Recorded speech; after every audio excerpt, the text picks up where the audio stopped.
My name is Trian Pusero, and today I'll be taking you on a journey through the major art movements and painting techniques from classical times all the way to modern art. In this presentation, we explore how artists express ideas, reflect the society they live in, and shape the art world through their unique styles and innovations. So let's begin by looking at the earliest and most fundamental movements in art history.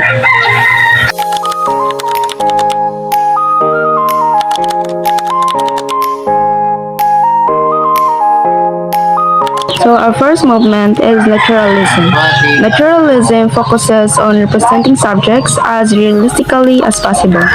Artists aim to capture real human anatomy, detailed features, and the natural world with accuracy. Some of its well-known proponents include Leonardo da Vinci and Albrecht Dürer.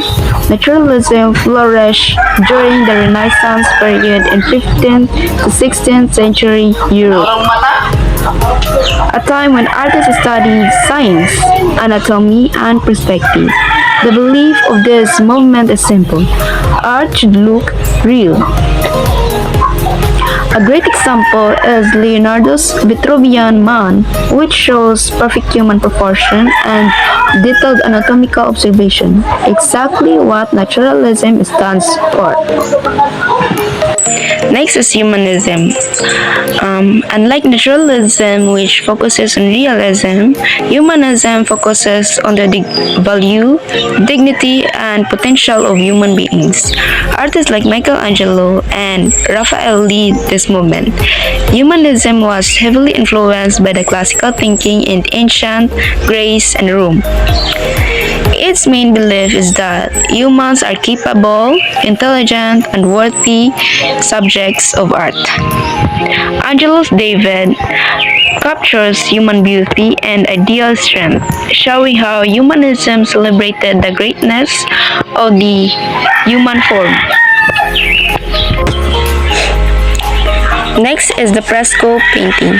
Fresco painting is not a movement, but a technique. Here, artists paint on a wet plaster so the colors become part of the wall as it dries. This made frescoes durable and perfect for short ceilings and walls. Famous fresco painters include Giotto and Michelangelo.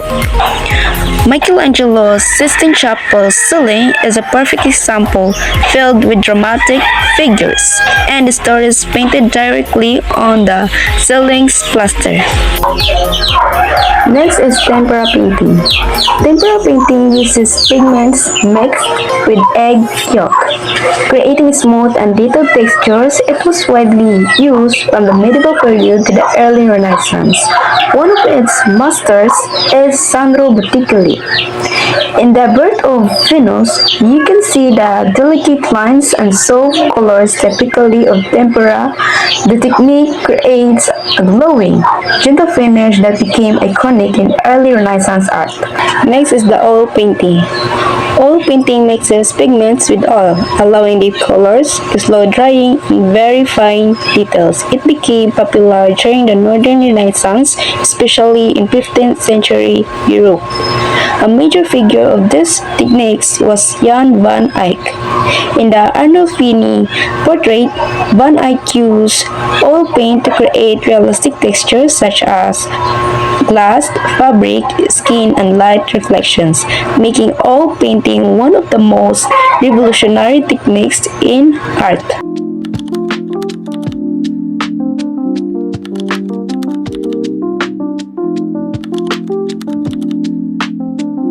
Now, we move into the modern era with Impressionism, which began in 19th century France. Instead of focusing on perfect details, Impressionists captured light, color, and everyday life.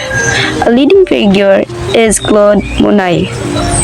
Monet's impressions, sunrise uses quick, light brush stroke to capture a moment and its atmospheres. This movement changed art by showing that impressions can be more meaningful than exact realism. Post-Impressionism came next, reacting against Impressionism's softness by emphasizing emotion, symbolism, and structure. Its key artists include Vincent van Gogh and Paul Cézanne. Van Gogh's Starry Night uses swirling movement and expressive colors to show intense emotion, which became the structure of post-impressionist style. Next is Cubism.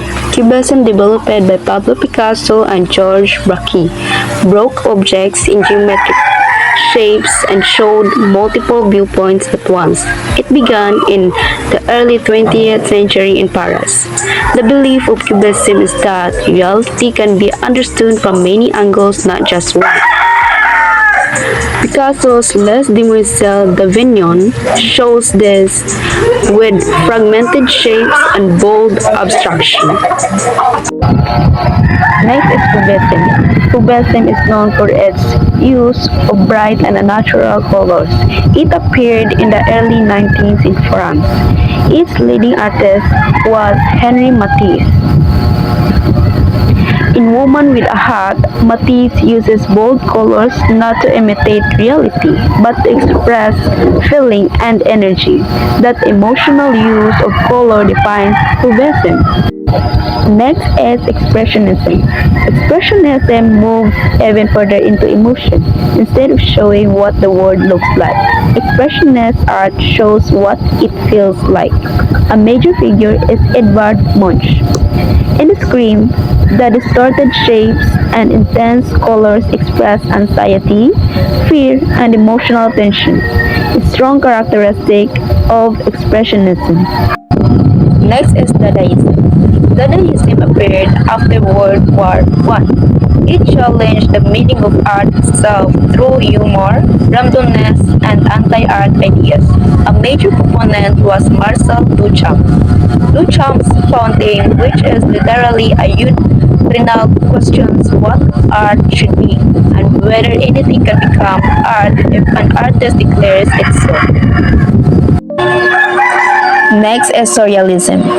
Surrealism explores dreams, the unconscious mind, and strange of impossible scenes. It was inspired by Freud's theory in 1920s. Its leaders include Salvador Dali and René Magritte. Dali's The Persistence of Memory with Melting Clocks shows how surrealism mixes reality with dream-like imagination. Okay, so our last movement is the pop art, which began in 1950s and 60s in America. It highlights mass media, celebrities, advertisements, and everyday objects. Major artists include Andy Warhol and Roy Lichtenstein. Warhol's Marilyn Diptyque uses repetition and bold colors to show the impact of fame in consumer culture. Among all these art movements, the one that inspires me the most is Impressionism because it shows how artists can turn ordinary moments into something meaningful. I admire how this movement expresses emotion, imagination, and a unique way of seeing the world. Learning about these art movements made me realize that art isn't just about techniques or style. It's a powerful language that tells stories about people, society, and different periods in history. Each movement reflects what artists believe in and how they responded to the world around them.